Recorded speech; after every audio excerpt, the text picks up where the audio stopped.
following is part of a collection of interviews conducted by El Grupo Elron, a non-profit group dedicated to eradicating false concepts in all fields of knowledge through the teachings of the ascended masters of light, via medium, Jorge Raul Olguin. May 13, 1997. Messages from Tar of Orion. Is here present some entity that will initiate the session? My name is Tar, and I am joyful to be able to communicate with you, since the messages that I am going to transmit can be useful for future life. Throughout different eons I have seen the bloom of different civilizations, not only in this world, but in other worlds of this vast universe. Also I have been present at the fall of many empires, learning that the earth power is short-temporary. Only the light of the cosmic essence is eternal. I know that many are eager to know what is going to happen in your planet. No spirit has the gift of divination, and we can only predict a certain event, using common sense. In this world there are great changes. Not as much geologic, but changes of consciousness are approaching. Where is your origin? I come from Orion. My spirit was created thousands of millions of years ago. I was witness to the end of many planetary systems and also the creation of more recent ones. I was there in the formation of that solar system, as well as in the formation of the Pleiades. These stars are of third generation, whereas your sun is a star of second generation. The present universe was created about 14 billion years ago, and your sun is 5 billion years old. It was formed with the gaseous rest of first generation stars that had already extinguished. Your planet had in its beginnings a lethal atmosphere for present life. There were great changes. At the end of this, life was developed, although they only were unicellular animals. As time went by, life began to be more complex. After the extinction of the dinosaurs, there was a humanoid race that inhabited this world. They were gigantic beings that came from another stellar system. Even in your Bible, those beings are mentioned, and also in other old writings. It was thought that those gigantic beings were children of spiritual and terrestrial entities, which is not correct. The truth is that immense interstellar cruises came and were visiting the Earth. Since it was a very hostile climate, the expeditionary could not be used as habitat. However, one of the ships remained, creating an artificial climate in a region where those beings could stay. But they did not survive the volcanic eruptions and the earthquakes, which were way more frequent than at present time. Later discoveries of bones revealed that there were beings which measured approximately between 3 and 4 meters high, or 9 to 13 feet. Perhaps you are talking about the time of Lemuria, the lost continent? Much more back in time. Soon new forms of life were developed, until a new race was formed, but directly terrestrial. They were very basic beings, with primary instincts. Are we speaking about the two first human races? Long before the first one known, and after those giants. They had lived 500,000 years ago. The air was still not breathable for your present physiology. It was in 98% of carbon dioxide. Oxygen almost did not exist.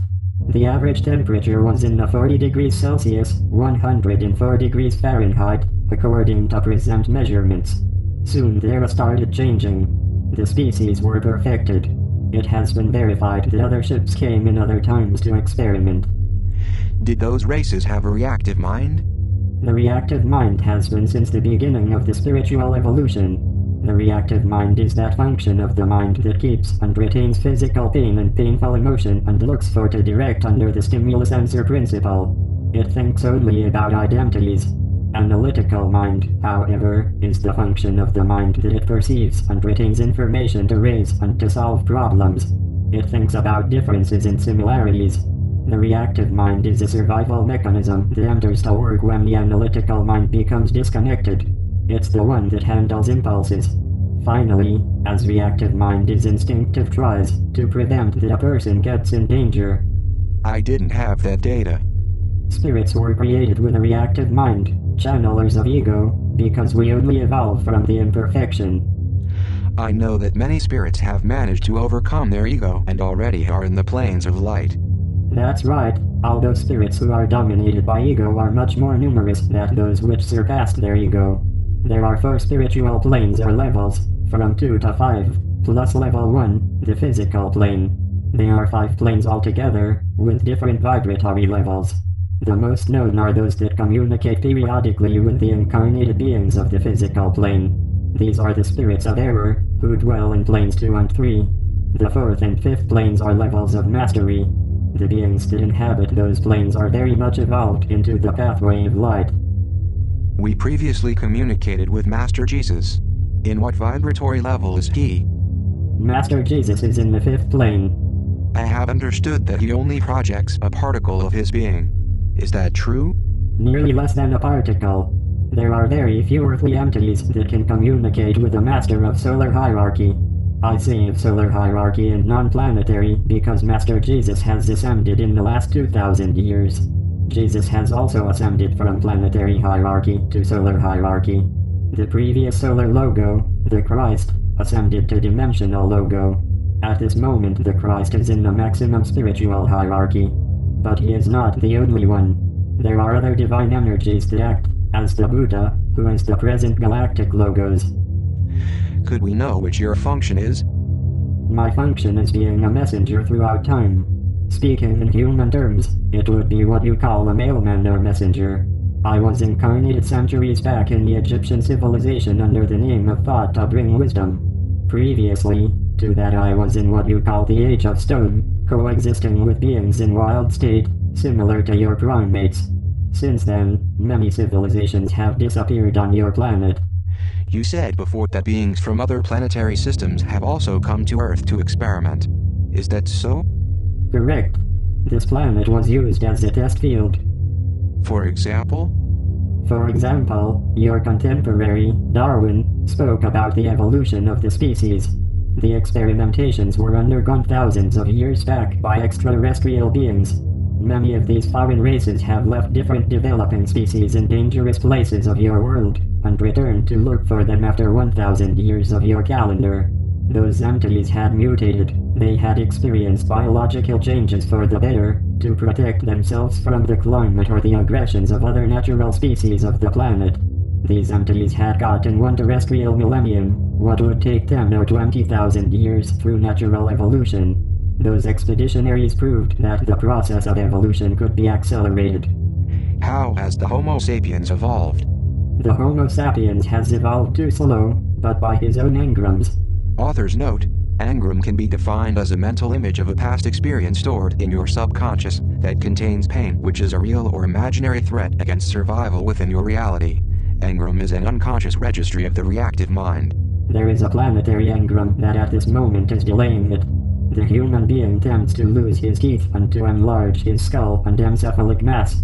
If this race can avoid extinction, the day will come when he is not going to need to feed, since he is going to nourish from his star, the sun.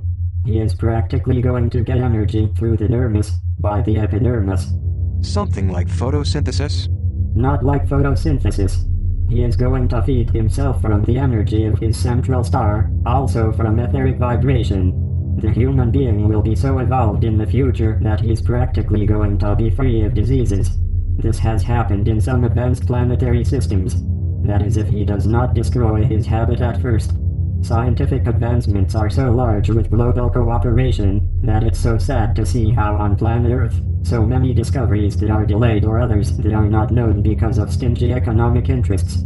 There are some travelers of galactic cruises that directly manage to mute their physical vibration to change it when they have a health problem. As far as their technology goes, they have advanced so much that they put on their ships a power field that makes them invisible to any detector. Other travelers use wormholes that are like tunnels in the emptiness of space, which connect thousands of light years in distance. For that reason they can cross great distances in seconds, leaving the physical universe from one sector of the galaxy and entering another in a short time. There are 7 civilizations in your planetary system. There is a civilization derived from a distant star and was based in Ganymede, the largest moon of Jupiter. They are very advanced beings, but before they were not. They live inside Ganymede? Yes, inside the satellite.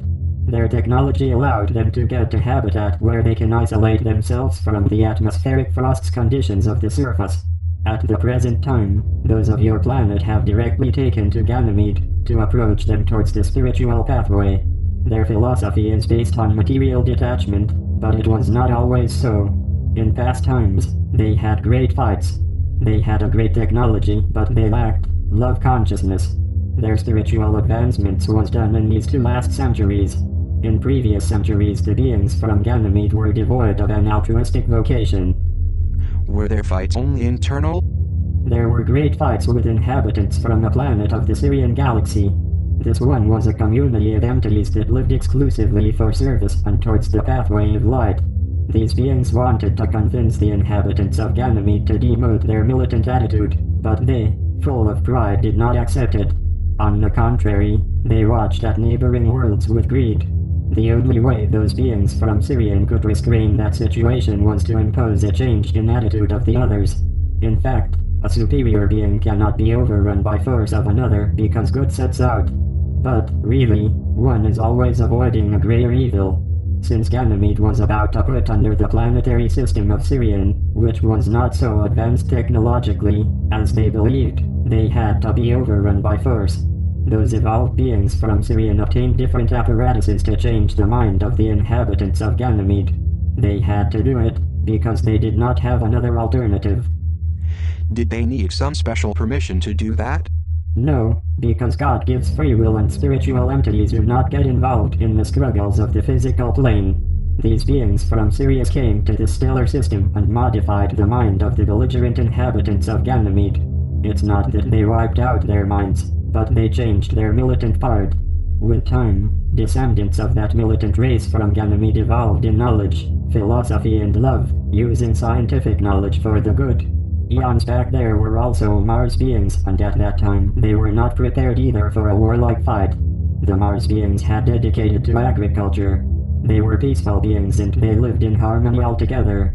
But they had a tremendous epidemic. There was one plague, very great. It was a disease like in Earth you call chickenpox that has decimated people by thousands. They were forced to take refuge inside the planet. In Venus something similar happened. Many millennia back there had been a flourishing life in that planet. The atmospheric climate was very different, as much in pressure as in temperature. There was no comparison with this present time, where temperature and atmospheric pressure are so elevated making life impossible. Like the stellar travelers who were based in Ganymede, the inhabitants of Venus were also very arrogant. They thought they could dominate the entire solar system. They have also been decimated. Venus has changed much since then. There were great wars, great layer cataclysms that have changed their atmosphere. Could you confirm that at this time Venus's atmosphere for the terrestrial man is not accessible? It's not accessible for you. You could not support its atmospheric pressure, 90 times the one of your world, neither its temperature. In this planet, Earth, are we going to continue advancing spiritually, or will we regress? These advances are going to follow, but this planetary engram, reinforced by engrams of countries, relatives and individual, had caused that it is very difficult to overcome it at this time. Consequently, this race is approximately 5,000 years back in their spiritual pathway. There have been very few changes, with the exception of some people who have become aware of how their world is being deteriorated and try to change the way of thinking of others.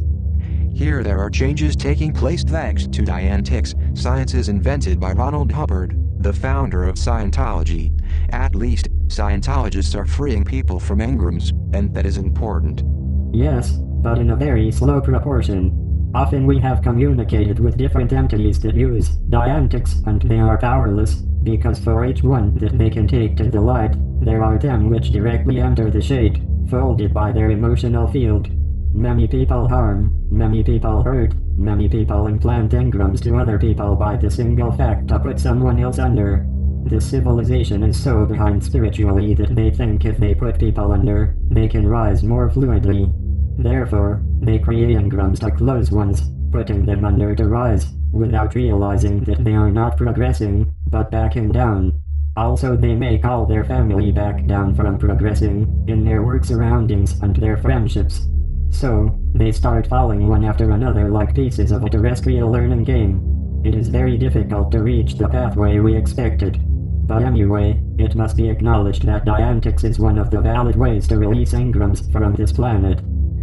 There is also another therapy called psychointegration, created by Professor Jorge Olguin, which helps to overcome the ego.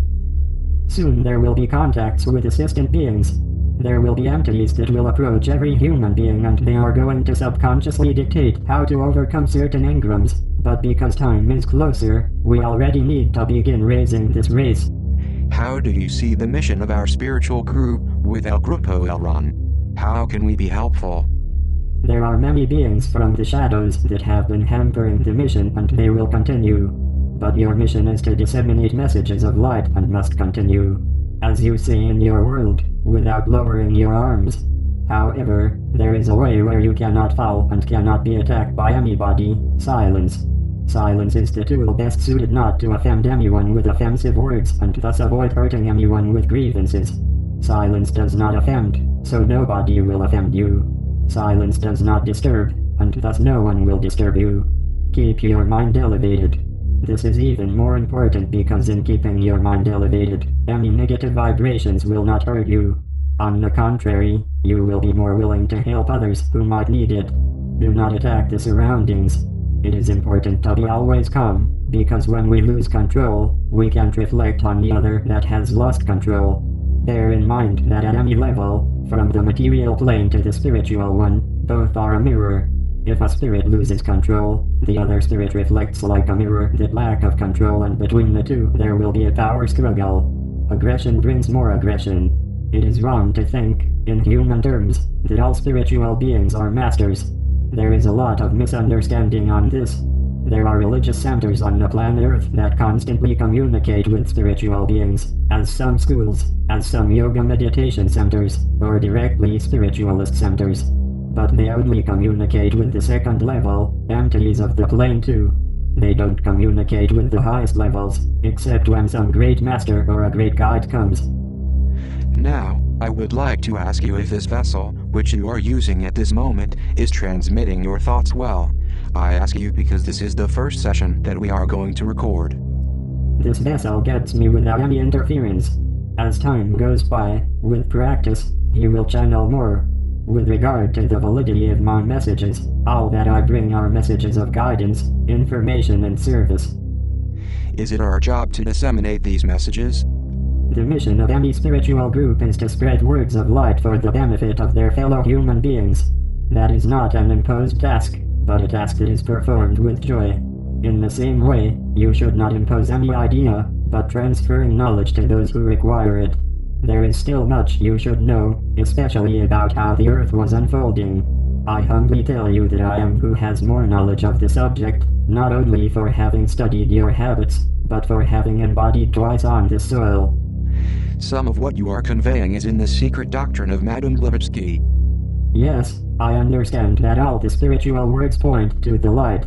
But also, in my case, I seek to convey new revelations that clear many mysteries of your past. Thank you, Tar, for your presence here and your messages. I leave you now until next time.